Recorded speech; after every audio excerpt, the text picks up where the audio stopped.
আমি নিশ্চিত এটা আপনি জানেন না। আপনি যদি একটি প্রেসার কুকারে একটু কাবলি ছোলা, একটু আলু দিয়ে ভালো করে সিটি দিয়ে তার জল ঝরিয়ে নেন এবং তারপর একটি কড়াইয়ে একটু তেল গরম করে তাতে শুকনো লঙ্কা, তেজপাতা ও জিরের ফোড়ন দেন।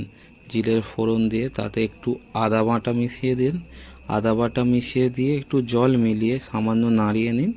তারপরে তাতে হলুদ, লঙ্কা ও স্বাদ অনুসারে নুন দিয়ে ভালোভাবে মিশিয়ে দিয়ে তাতে সেদ্ধ করা ছোলা ও আলুটি ভালোভাবে মিশিয়ে নিন এবং তাতে একটু জল ঢেলে দিয়ে তরকারি ভালোভাবে ফুটে এলে তাকে নামানোর সময় একটু চিনি ও স্ক্রিনে দেখানো এই মশলাগুলোর গুঁড়ো দিয়ে ভালো করে নাড়িয়ে চাড়িয়ে মিলিয়ে নিন। মিলিয়ে নিয়ে তরকারিটি সার্ভ করে তাতে মনে হলে একটু কাঁচা পেঁয়াজ, লঙ্কা, লেবুর রস ও জিরে গুঁড়ো দিয়ে বানিয়ে ফেলুন চানা মশলা।